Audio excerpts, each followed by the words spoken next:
ما یک انتظار اخلاقی از کشورهای مختلف دنیا، از قدرت‌های بزرگ دنیا داشته باشیم، این زیاد ساده لوحانه است. سیاست دیگه امر اخلاقی نیست که حالا ما بیایم بگوییم که خب والا اگر منافع آمریکا ایجاب بکنه، یک بار میای سر 10 میلیون دلار مثل جولانی وارد تعیین میکنه، و اگر منافع ایجاب بکنه امروز در جاده های نیویورک هم برات فضای مانور را زمینه سازی میکنه. خب این امر سیاسی است دیگه. این مورد اول. پس اگر ما این انتظار را داشته باشیم که گویا آمریکا سیاست خود را مبتنی بر منافع مردم ما تعریف بکنه و پیش بره، من فکر میکنم این ساده لوحانه است. من برای شما یک نمونه میگم، بعدش میام مشخص در سوال شما. در 4 سال گذشته من مستند خدمت شما میگم بانو پیکان، با یک مجموعه زنان پروژه‌ای و با یک تعداد به اصطلاح رسانه ها آمریکایی‌ها پروژه و پول میدادن، و یک بخشی از این پولی بود که شما بحث تعامل با طالب، چگونگی روی کرده آمریکا را حمایت بکنن. خوبی دیگه قصای از بسیار واضح است و حتی اگر لازم بود شما بیاین مولا عمر رم نعوذ بالله پیغمبر زمان برای ما معرفی بکنن. قصای پوت نیست دیگه بانو پیکان.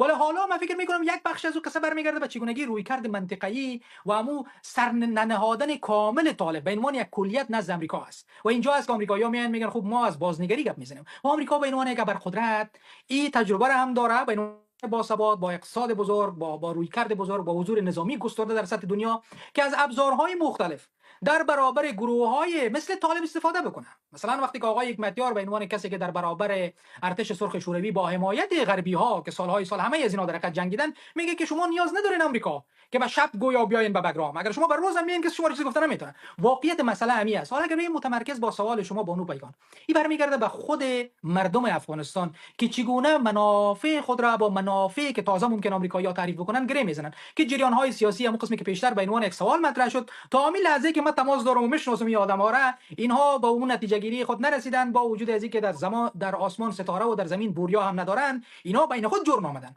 پس به او خاطر است. اما در کلیتش اگر تغییر در رویکرد، تغییر عملی میآید و آمریکا یک رویکرد را در پیش میگیره که گویا یک تفاوت، یک تغییر کلان را در افغانستان میشه قابل پیش بینی باشه، او زمان من فکر میکنم که همه باز به یک نحو راه خود پیدا میکنن و صف بندی ها مشخص تر میشه. به او خاطر هم هست که باور و نظر من است که اگر منافع مردم افغانستان که میگم اونو زنهایی هستند که از ابتدایی ترین حقوقشان برخوردار نیستن، زیر چماق طالب زندگی میکنن و طالب هم میگه این دین است، در حالی که من میفهمم و شما میدانم که این دین نیست دیگه، این بدویت و جهالت است. اگر منافع آمریکا در این مسیر قرار میگیره بر اساس منافع ملی خودشان، ما باید از این استفاده خوب را بکنیم. یعنی ما وقتی که میگم مردم افغانستان، ولی گذشت زمان نشان میده، چون من بازم تاکید میکنم، روزهای پیشترم خدمت شما گفته بودم که آمریکا از طالب کرده اصطلاحاً تخته نرمتر، از طالب کرده گروه جاهل ارزان قیمت پیدا کرده نمیتونه. خب 20 سال مصارف گذشته آمریکا به افغانستان ببینن، حالا هفته 40 میلیون پیش آمریکا وقدر معلومی نمیکنه. اما اگر طالب سر تعظیم فرود نیاره و همچنان رقیبان آمریکا به ویژه در تعریف جدیدی که روز پیشتر خدمت شما گفته بودم، چین و روسیه اینجا بیاین با دست بازتر در مسائل مربوط به افغانستان داشته باشن، او زمان است که آمریکا هر کاری که لازم باشه به نظر من انجام میده.